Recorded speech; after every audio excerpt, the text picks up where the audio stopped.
bem-vindos. Vamos iniciar com o hino 402, louvando ao Senhor, a escrava resgatada. Mas antes vamos fazer uma oração e agradecer a Deus por nós estamos aqui, por vocês que vieram, e que passa essa hora aqui, reunido aqui como igreja, estudando um pouco a palavra de Deus, em Atos, ou continuar Atos, vendo que paramos aquele dia. Atos foi 4, foi parado no versículo 13, vamos continuar no versículo 14.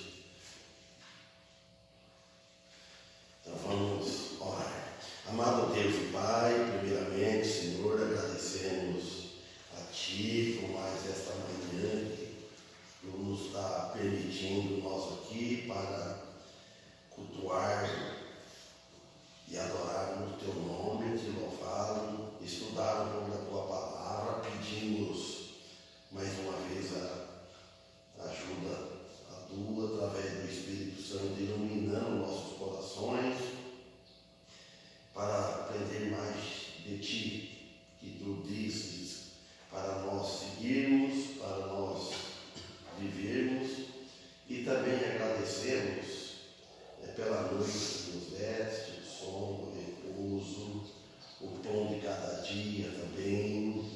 Agradecemos pela salvação eterna e também pelas nossas famílias, família de nossos filhos. Pedimos favor deles, os irmãos sanguíneos, os irmãos em Cristo, membros dessa igreja que temos visitado, e pedimos em favor da família também dos irmãos sanguíneos.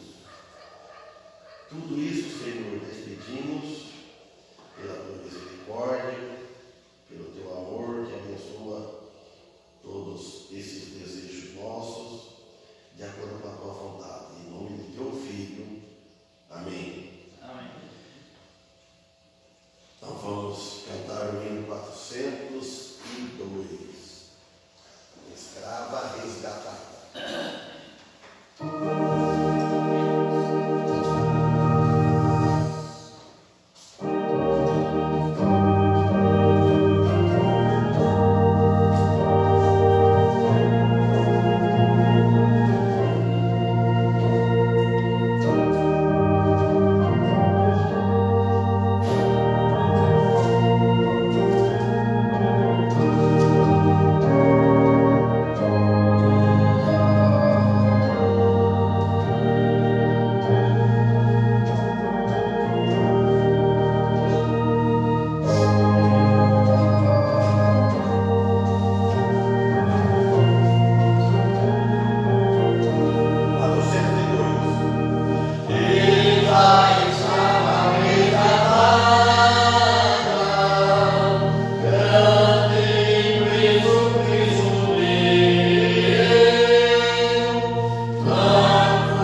caminho.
tinha acabado?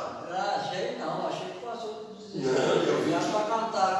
Eu vi que no dedo, bati o dedo, não Ele saía. resolveu mudar, né?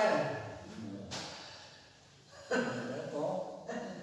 Vamos entrar para o estudo aí depois? E assim eu judio um pouco sobre isso. Mas foi muito bom.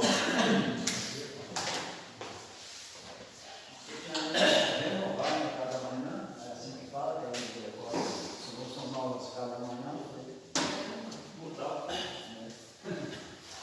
Eu disse dessa manhã não era, né? Seja bem-vindo, que Deus abençoe o irmão diante de nós.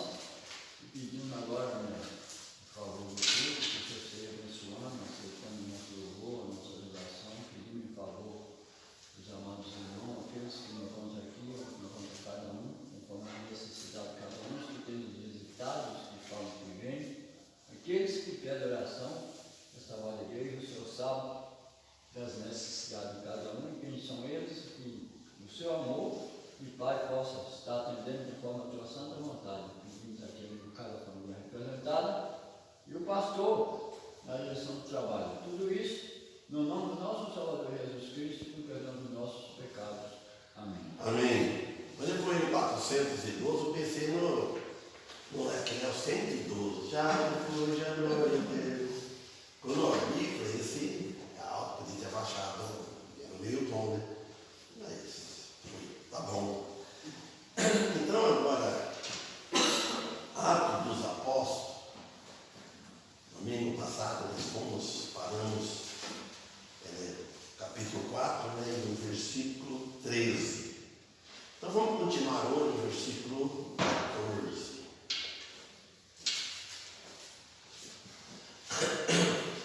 A página é 1180. Para recordar, vamos ler o 13, que diz assim: então eles, vendo a ousadia de Pedro e João, e informados de que eram homens sem letras e indoutos, maravilharam-se e reconheceram que eles haviam estado com Jesus. Indoutos, quer dizer, pessoa que não tinha estudo, não era doutores, sem letra, maravilhados. Eles viram a ousadia desses apóstolos, desses homens, Pedro e João falando. Olha, para pregar a palavra de Deus, as maravilhas de Cristo, não precisa ter estudo, até a pessoa que não sabe ler. Por exemplo, ele nunca leu, mas ele aprende a ouvir falar e pode pregar com entusiasmo, porque o melhor professor de toda a face da terra, de toda a eternidade, sabemos que é o Espírito Santo. Se o pregador não se entregar, desde quando ele prepara toda a vida dele a ser guiado pelo Espírito Santo, o Espírito Santo não usa. Agora, se ele entregar e fazer a parte dele, a nossa parte, o que nós não conseguimos, o Espírito Santo, ele nos domina e dá aquela ousadia, aquela coragem, aquele ânimo. O Espírito Santo não é emoção, imagina. Às vezes eu sinto um certo tipo de emoção, mas uma emoção sadia, uma emoção, fiquei emotivo, animado para pregar a palavra de Deus, para louvá-lo. Então eles falaram que homens eram homens sem letras. E eles ficaram tudo maravilhados, porque eles reconheceram, né? Reconheceram que eles haviam estado com Jesus. Agora no versículo 14. E vendo estar com eles o homem que fora curado, nada tinha que dizer ao contrário. Se eles já viram a prova, que aquele que estava com ele, o homem que foi curado, então não tem como eles falar o contrário. Porque aqui apresenta aqui um quadro milagroso. Milagre. que no poder de Deus, que usaram aqueles homens, os apóstolos, eles viram que era verídico, isso era real, verdade, comprova todos os que estavam presentes. Como eu falei aquele dia, hoje não existe na face da terra nenhum homem, nem pastor, pregador nenhum, que Deus usa ele da forma que usaram eles. Porque eles falaram para trás, né, que o poder não estava neles. Eles não eram nada, eles eram um ser humano pecador, como nós somos, era um vaso de barro. Mas só que Deus manifestava que quando eles falavam, Deus atendia no ato. Que nem a cura desse homem aqui, ó, desse coxo, fala que desde do ventre da mãe. Vocês notam que desde o ventre ele nasceu daquele jeito, o homem nunca andou. Encontra com Pedro e João pede dinheiro. E dava uma esmola. Vocês vejam só que milagre. E Pedro falou: eu não tenho prata nem ouro. O irmão Félix fala: acredito que eles não, que tinha aquele tempo a prata, o ouro e o bronze. O irmão Félix acredita que o bronze eles tinham. Ele falou: não tenho prata nem ouro para lhe dar. Por quê? Mas o que eu tenho eu te dou. Olha bem, que confiança, que fé. Ele tinha aquela plena certeza que ele falava aquilo, Deus atendia. Levante e anda. O homem saía andando. Se Deus fizesse as orações que ele pedia para curar um doente, eu falei que eu orei já no Hospital São Francisco, nas clínicas, em Garça, eu fui visitada, e uma vez em Guaitinho também. Se você orasse, se Deus atendesse, eu falei, dava aula para todo mundo, tudo embora. Mas Deus hoje, naquele tempo, Deus, Ele fez tudo isso como fosse uma palavra hoje para endossar, para afirmar eles, para que eles crerem que Deus estava com eles. Então aqui vemos aqui, vindo tudo direto do Espírito Santo. Que o versículo 15 diz: todavia, mandando-os sair fora do conselho, conferenciaram entre si. Então, aqui mostra, expõe o fato de que Deus tinha abandonado este conselho. Sai fora. Fazia já há muito tempo, mas não as Escrituras. As Escrituras Sagradas não. O que quer dizer conselho? Conselho ou sinédrio, uma reunião, assembleia, né, de classes dominantes, ou políticas também, ou religiosas. Quando fala Assembleia de Deus, nós podemos falar a Assembleia de Deus, quer dizer, a reunião de Deus, a reunião dos cristãos em louvor a Deus, em nome de Jesus. Aí eles consultaram entre si, no versículo 16 fala, olha, dizendo que havemos de fazer a estes homens, porque a todos os que habitam em Jerusalém é manifesto que por eles foi feito um sinal notório, e não o podemos negar. Mas, para que não se divulgue mais entre o povo, ameacemos-los rigorosamente para que não fale mais nesse nome a homem algum. Mas ameaçaram eles, porque eles queriam que eles fazem algo negativo a este homem. Por que eles queriam prejudicar esses homens? Por que eles queriam fazer coisa contra eles? porque as notícias da cura milagrosa desse homem se estendeu por todo o lado a lado, nas últimas poucas horas. Aquilo correu a notícia.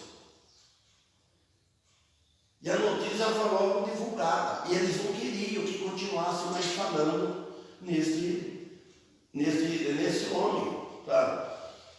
O que nós devemos de fazer com esses homens? Porque a todos os que habitam em Jerusalém, é manifesto, esse nome já foi manifestado. Tudo que habita, porque a cura foi milagrosa, correu a notícia. E falou, olha, isso foi feito notório. Tá? A notícia correu. Eles falaram, nós não podemos negar, porque isso foi verdade. Mas para que não se divulgue, eles não querem, para que eles não falem mais, fica divulgando mais entre o povo, proibindo eles. Então vamos ameaçar eles com rigor, para que não falem mais neste homem, neste nome de Jesus, proibindo falar o nome de Jesus. A homem algum, a ninguém. Então, aqui não é bem. Então parece que apresenta seu maior temor, naturalmente coloca a situação numa atitude que não se pode obedecer. No versículo 18, vamos ver. Aí, e chamando-os, disseram-lhes que absolutamente não falasse nem ensinasse no nome de Jesus. Chamaram ele, deram-se a peito e falaram, vocês vão, mas não falem mais esse nome. No nome de Jesus. Veja só a resposta de Pedro e João, com muita ousadia. Não temeram de forma nenhuma. Disseram-lhe, falaram, é justo obedecer vocês em vez de obedecer a Deus? É claro que eles não iam fazer isso. 19. Responderam, porém, Pedro e João lhe disseram, julgai vós se é justo diante de Deus, ouvir-vos ante a vós do que a Deus. Julga vocês, pensem bem. Por exemplo, vamos falar assim, põe a mão na consciência e pensem bem. Isso não serve para nós hoje. Às vezes tem que pensar bem, quando pega um dilema desse, numa situação dessa, quando você depende de alguém, por exemplo, de uma firma, um patrão, ou entre família, ou entre amigos, se dá um conselho, faz assim, não faz assim. Por quê? Quer dizer, servir tanto, Senhor, por que ler tanto a Bíblia? Por quê? Olha, então quer dizer, o que é melhor fazer? Vai obedecer a pessoa e quer desobedecer a Deus? Então eles responderam isso aí, ó. Pedro e João diziam a esses líderes religiosos, não eram Deus, eles não eram de Deus, não faziam a obra de Deus, não faziam a vontade de Deus, e o mais, eles não tinham a mente de Deus, como Pedro e João tinham a mente de Deus, que nós temos a mente de Cristo. Eles eram totalmente independentes de Deus. Pensaram que era independente. Às vezes a pessoa é independente de Deus porque não quer obedecer a Deus, mas não tem como ser independente de Deus porque Deus é maior. Deus não é que nem nós.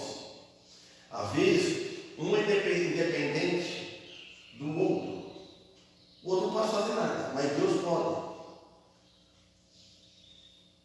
Em Tito 1,16 diz assim, confesso, olha bem o que Tito disse, e nós devemos prestar bem atenção nisso. Confessam que conhecem a Deus, mas negam-no com as obras, sendo serão abomináveis e desobedientes e reprovado para toda boa obra, para toda boa obra. São reprovados. Confessar que conhece a Deus é uma coisa. Porque muitos falam creio em Deus, mas não creem em Cristo, como Jesus disse, creio em Deus e creio também em mim. Porque se falar que crê em Deus, ninguém faz mais que obrigação de crer em Deus, porque Deus é Deus. Ele nos criou, Ele criou o mundo. É Ele. Acreditar que existe Deus. Mas Ele não vai levar ninguém para o céu, não vai salvar ninguém por crer nele. Ele leva para o céu quem quer crer no Filho dele. Então Ele fala, só leva a Deus com as obras. E sendo abomináveis. Sabe o que é abominável? Coisa nojenta diante de Deus. Deus abomina, odioso, Deus odeia. Eles sendo odiosos e desobedientes, tudo isso, irreprovável. O dever de adoração e do testemunho religioso até antecede os direitos do Estado e o dever de uma consciência cristã perante Deus. Em proclamar o Evangelho é superior aos direitos do sinédrio. O Estado é um servo ordenado por Deus, queiram ou não queiram, entendam ou não entendam, para manter a paz e a ordem. Deus deixou Romanos 13:7 diz, eu não vou mudar porque eu não escrevi aqui, mas vamos ver Romanos 13:7, vamos terminar.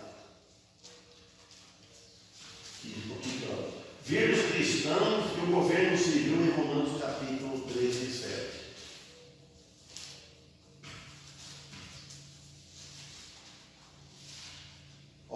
Portanto, dai a cada um o que deveis, a quem tributo, a quem imposto, a quem temor e temor, a quem honra e honra. Então ele está falando o que pertence ao governo, dai a cada um o que deveis. Qual é o dever? A quem tributo, você deve pagar os impostos ao governo. Se não pagar imposto, você está em pecado. Além de você ser prejudicado, você está sonegando, tem que pagar o imposto. Deve pagar, está dizendo aqui. A quem imposto, é isso. A quem temor e temor, a quem honra e honra. E a Deus se deve temer a Deus, ter temor a Deus, a quem honrar a Deus, o tudo. E depois ele fala, ninguém devais coisa alguma a não ser o amor, com o que vos ameis uns aos outros, porque quem ama aos outros cumpriu a lei. Então devemos aqui que eles queriam, tudo foi Deus, para poder funcionar tudo para o bem do homem. Que ele não fala assim que a autoridade, nós devemos obedecer à autoridade lá em Romanos, capítulo 13. Por quê? Porque se você fazer as coisas certinhas, você precisa temer a autoridade. Porque a autoridade é deixada por Deus. Aqui no versículo 20, vamos ficar lá. Porque não podemos deixar de falar do que temos visto e ouvido. Ele disse aqui, há dois grupos de cristãos. Aqueles que não começam a dizer, ele nem começa a falar. E tem aquele outro grupo, aqueles que não param de falar. Não param de dizer, não tem dois grupos. Então o primeiro nem começa, não fala. Ele nem começa a falar. Porque depois que ele começar a falar, ele não para. Tudo tem o primeiro passo.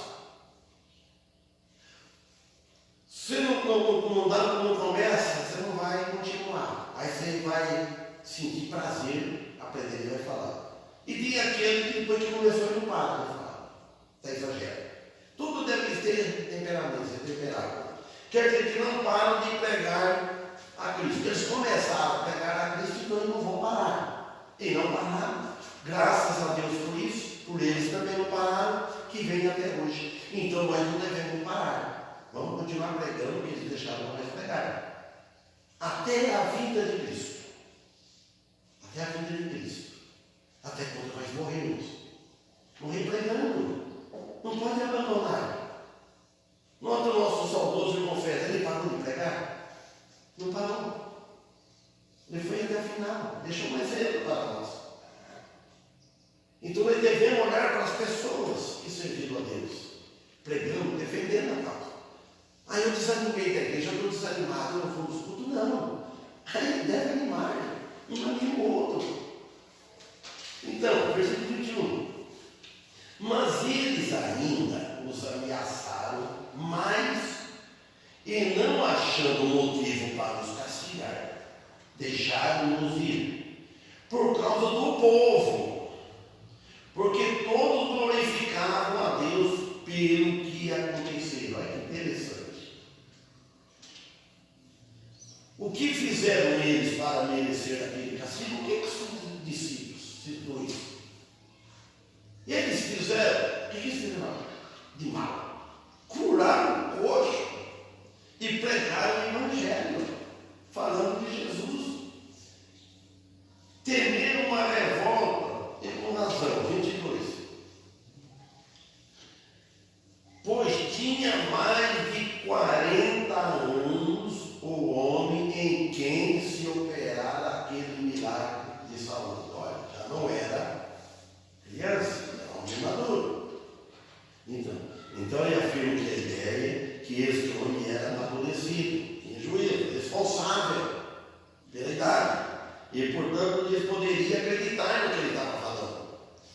Você pensa que em 40 anos a pessoa coxo, calejado, sem andar, a pessoa nunca andou. Que feliz teve aquele homem quando encontrou esses dois homens. Por que ele pediu? Porque ele já sabia, deve ter visto falar da notícia. Não, ele não pediu cura, ele pediu esmola, ele pediu dinheiro. Que ajudasse ele. Ele viu coisa que ele não se surpreso. E soltos, versículo 23, e soltos eles foram para os seus. Quem? Para os seus discípulos. E contaram tudo o que lhe disseram os principais sacerdotes e anciãos. Então Pedro e João já não estavam detidos. Tudo o que aconteceu foi para a glória do Senhor. Nada acontece para a glória de Deus. Sabe que é até uma coisa até estranha a gente falar. Até quando nós pecamos, Deus tira a maior glória para Ele. Não é que Deus não quer que peque, é pecado, Deus não pune o pecado. Mas Deus tira a maior glória, nós que perdemos. E uma outra versão diz assim, outra versão, versículo 23. E uma vez soltos, procuraram os irmãos e lhes contaram quantas coisas lhe havia dito os principais sacerdotes e os anciãos. Dizendo que um grupo religioso. Esse grupo religioso vem até hoje, perseguindo os cristãos verdadeiros. Conta o primeiro relato da oposição contra a igreja primitiva. A igreja primitiva sofreu muito. Não se demorava muito tempo. Primitiva. A igreja primitiva era pouco pequena. Não era muitos. Cada local tinha. E ouvindo eles isto, versículo 24, unanimemente levantaram a voz a Deus e disseram: Senhor, Tu és o Deus que fizeste o céu e a terra e o mar e tudo que neles há, que disseste pela boca de Davi, teu servo, porque bramaram os gentios e os povos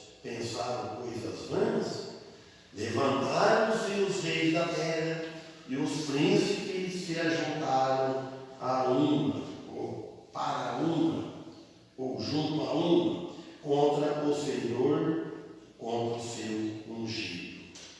Então, todos oravam de uma ou outra forma, levantando a voz a Deus.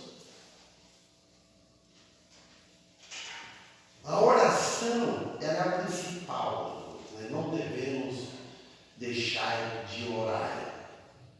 Por quê? Deus está nos céus, nós estamos aqui na terra. Aqui nós conversamos. Orar é falar, é conversar com Deus. É você expor seu pedido, sua súplica. Então Deus está no céu, nós estamos aqui na terra. Então nós devemos sempre estar falando com Deus, pedindo a Deus. Essa atividade era um resultado do que foi dito natural do treinamento dos apóstolos com Jesus. Os apóstolos tiveram uma escola, um treinamento com Jesus. Jesus ensinou muito bem. Se alguém lhe dar uma face, oferece-lhe a outra. Não é para você sair oferecendo, você não dá. Mas em vez, olha como é difícil, em você reagir, então oferece a outra.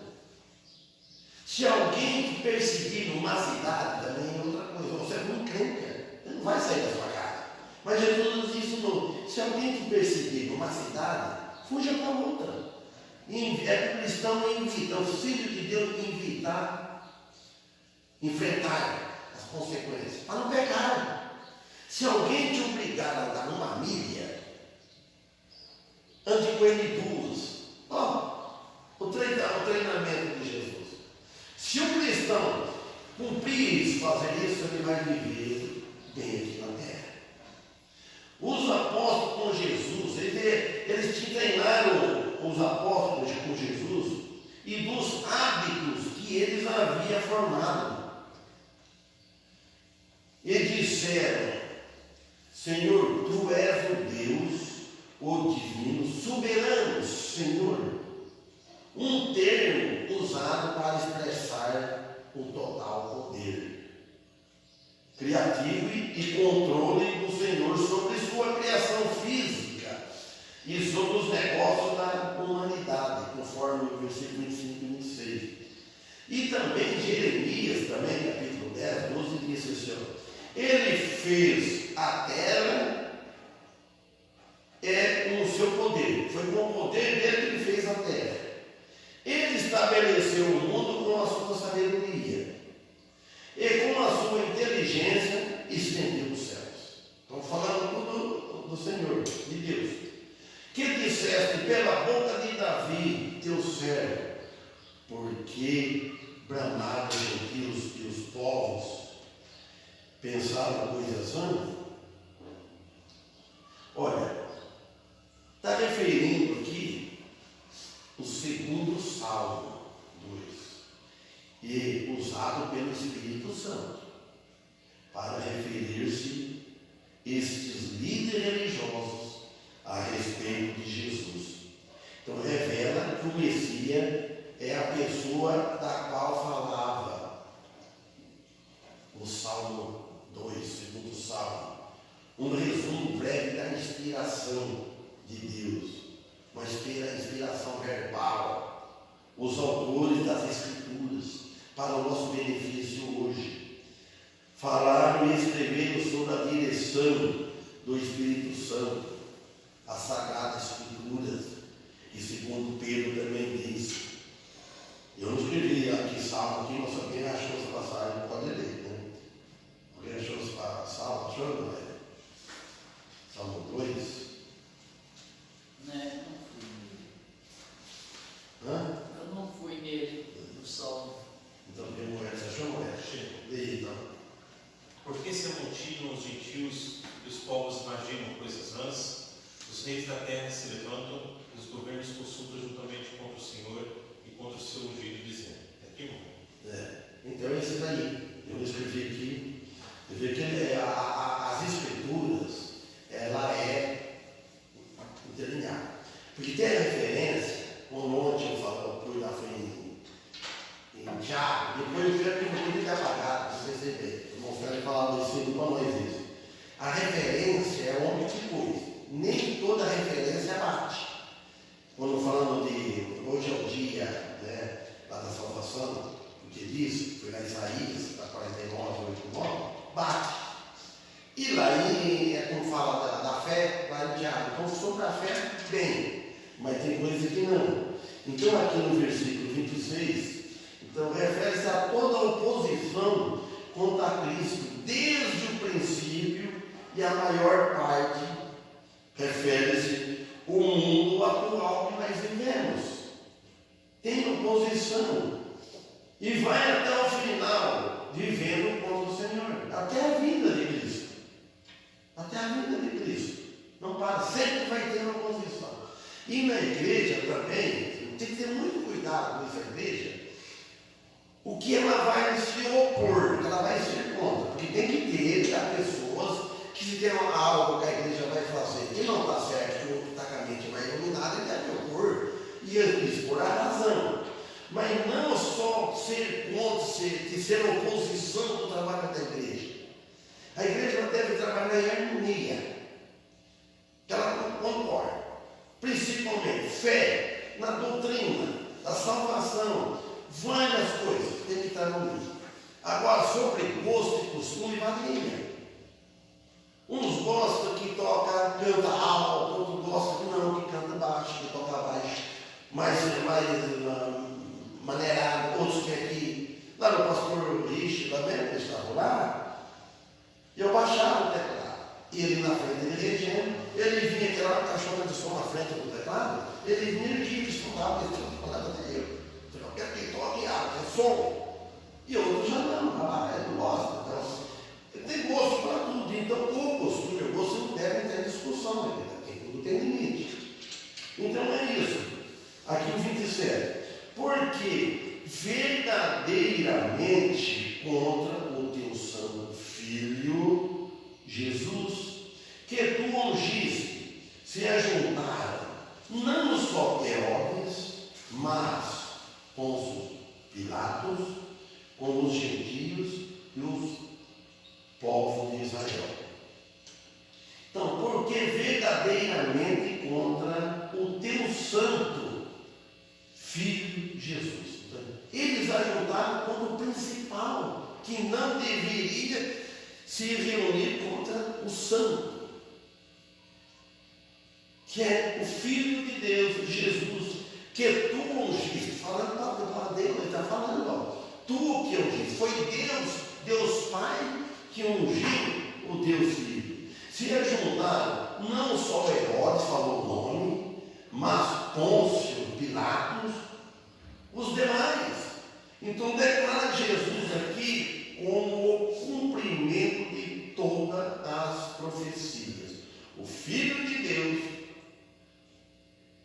que é o encarnado, que veio ao vivo perante eles, o Salvador dos homens, o Salvador deles, eles crucificaram, se ajuntaram, não só Herodes, mas Pôncio Pilatos, a juntar-se com os propósitos já explícito de crucificar a Cristo. Vamos dar no fim, vamos crucificar. E ainda junto com 2 malfeitores. No meio, como considerado o pior entre os 3. Então, os cristãos verdadeiros entenderam corretamente que tanto os judeus como os gentios eram responsáveis pela crucificação de Jesus. Judeus, gentios são os estrangeiros, ou fora de lá. Então, vem até hoje, nós somos gentios, nós somos responsáveis, culpados pela crucificação de Cristo. Porque Cristo morreu para os pecados deles, e não existia nós, estava muito longe, mas antes da fundação do mundo, Deus já tinha um plano. Porque Deus é conhecedor. Por mais que nós pensamos, falamos, nós não vamos entender bem. Devemos crer. Não é que devemos, com a urgência de crer que Deus já tinha um plano tudo feito, porque Deus é sabedor, Ele sabe, para Deus é tudo presente, quem ia aceitar, quem não vai aceitar, tudo. Então já está tudo predestinado a Deus. Deus não quer nós, né? Vamos caminhando. Chega amanhã, Deus já sabe. Deus sabe de todas as coisas, o momento que vai acontecer, o momento que vai morrer, tudo. Então aqui nós vemos, este era o Herodes Antipas, que era o filho de Herodes o Grande, e o tetrarca. Isto é a autoridade subordinada aos romanos da Galileia e Pérsia. Se Pilatos, que foi procurador romano, governador da Palestina, tá? 26 a 36. Depois de Cristo, os principais sacerdotes e anciãos persuadiram o povo a rejeitar Jesus e pediram por Barrabás. Mateus 27, 20 e 26. Persuadiram, eles convenceram o povo. E essa vem até hoje. O diabo, ele convence o povo na mentira. E o povo vem crucificando Jesus até hoje, não aceitando o nosso Senhor Salvador e Senhor Jesus.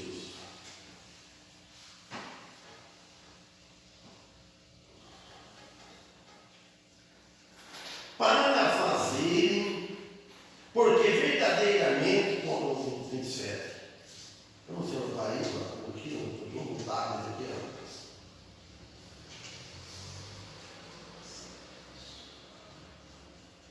Porque verdadeiramente contra o teu santo Filho Jesus, que te ungiste e se juntaram, não só Herodes, mas Pôncio Pilato, com os gentios e o povo de Israel, para fazer tudo o que a tua mão e o teu conselho tinham anteriormente determinado o que se havia de fazer.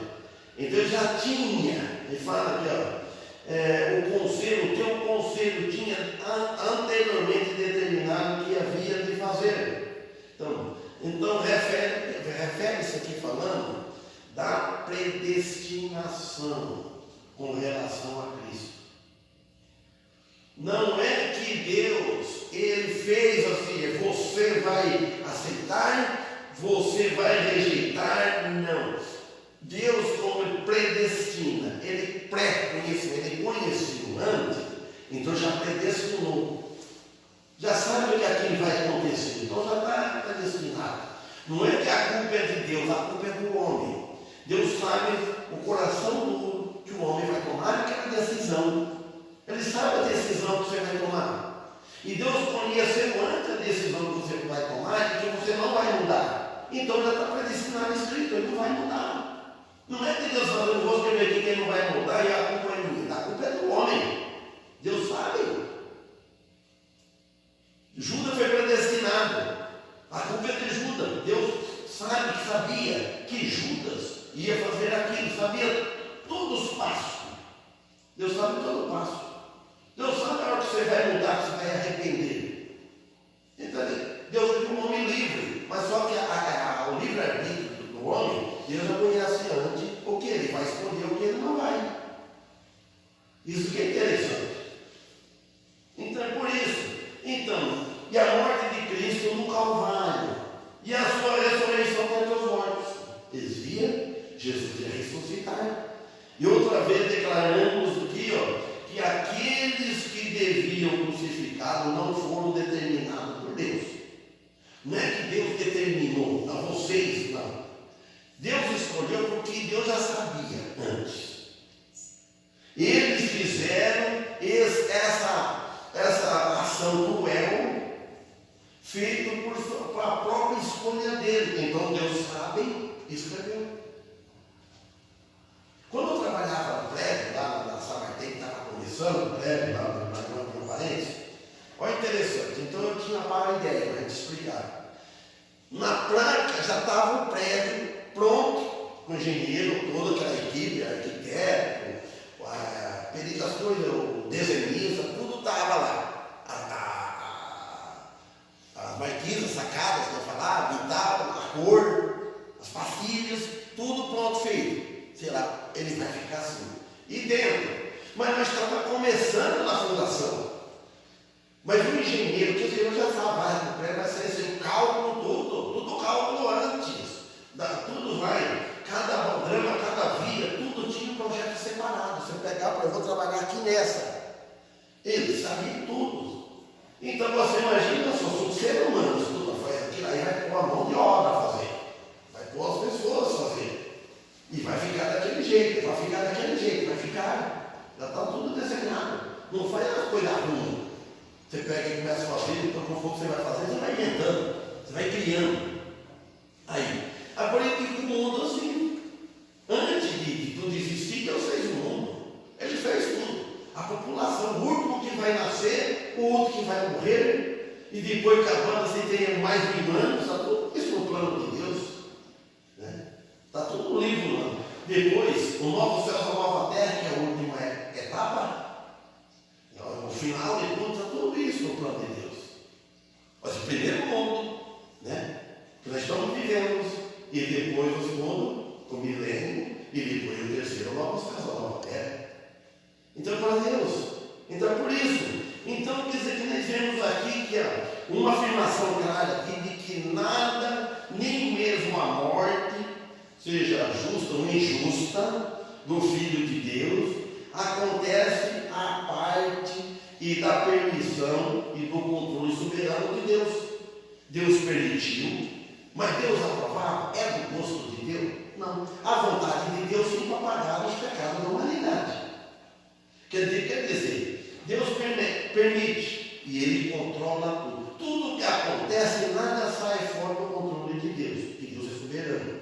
Então, a certeza do plano de Deus para o mundo é estabelecida pelo seu soberano propósito antes de tudo, assegurado pela sua mão. Deus não tem mão para nós entender, Quer dizer, a mão poderosa de Deus, uma mão que Deus, para nós entender que nós usamos a mão, nos ensina a compatibilidade entre a soberania divina e a responsabilidade humana, junta tudo.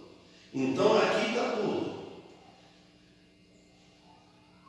Embora os assassinos de Jesus tenham agido de acordo com o que Deus havia antes determinado, que Deus já sabia, eles eram gentes moralmente responsáveis, não tirou a responsabilidade dele, que Deus já sabe quem ia fazer, que eles iam fazer, e eram considerados como aqueles que deveriam prestar conta. Capítulo 3:15, já leu. E mataste o príncipe da vida, ao qual Deus ressuscitou dentre os mortos, do que nós somos testemunhas. Falando. Então Deus e nós também somos testemunhas que nós temos na palavra de Deus. Quando nós vamos pegar, nós estamos testemunhando uma coisa que foi acontecer, que está escrito. Então quer dizer que Deus não tira a responsabilidade de ninguém. Não existe outro igual a Deus. Não existe um ser humano. Deus é Deus, Criador. E Ele, aqui, vou parar aqui no versículo 29. Agora, pois, ó Senhor, olha para as tuas ameaças e concede aos teus servos que falem com toda a ousadia a tua palavra. Então ele está falando, agora, pois, Senhor, olha para as suas ameaças, olha, e concede aos teus servos, e dá o privilégio, dá o ânimo, que fale com toda a ousadia. Então nós devemos falar com toda a ousadia, falando assim, a tua palavra. Então ele explica aqui, aqueles que estavam orando para entregar a esses governantes e a outros ao Senhor, a fim de que eles pudessem carregar da situação. Então declara todo o oposto do exigido pelos líderes religiosos de Israel. Esta oração da comunidade cristã ilustra a maneira pela qual a igreja devia ser fortalecida. Quem fortalece a igreja é nosso Senhor, Ele é o cabeça da igreja. Tem muitas igrejas que são igrejas salvas, existe muitas, mas não é igreja de Cristo, porque não tem o Espírito Santo, não tem o cabeça. Se a igreja tiver uma sede, uma matriz, então ela está seguindo outra. Ela não está seguindo direto o cabeça da igreja. Todos os negócios internos da igreja, todas as coisas entre ela não presta conta a outra igreja, ela presta conta a Deus. Então essa é a igreja de Cristo, seja qual for, não precisa ser batista. A igreja independente que segue a doutrina. Tem muitas coisas que são falhas, mas ela toma as decisões. Ela não vai prestar conta a outra igreja. Se tem outra lá, aquela outra igreja passa uma ordem. O pastor, eu sei disso, eu vi bem explicar isso aí. Ele tem que prestar conta a sede. Ele falou outro nome, eu esqueci agora. Um congresso, então lá que está inteiro.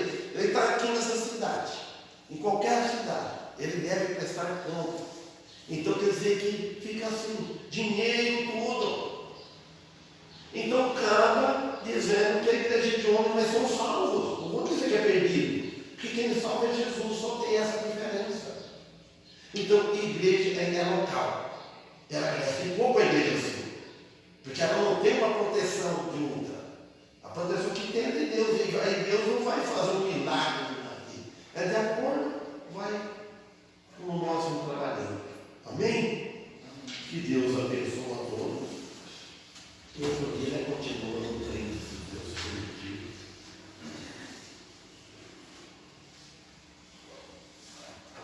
Possamos estar na noite aqui novamente.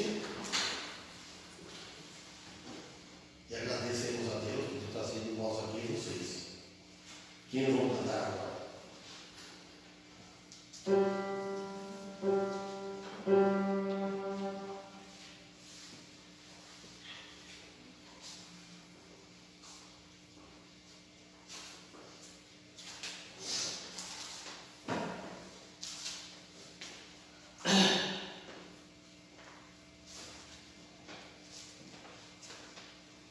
Vamos cantar a conversa que queria pedir ontem, não pedi, porque 388, mas eu baixo o tom dele, canta tranquilo. O homem feliz, se cantar como está escrito é real. Eu vou baixar o tom dele, cantar na bemol.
Morena, reina,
Pedir ao irmão Hélio que termina com oração.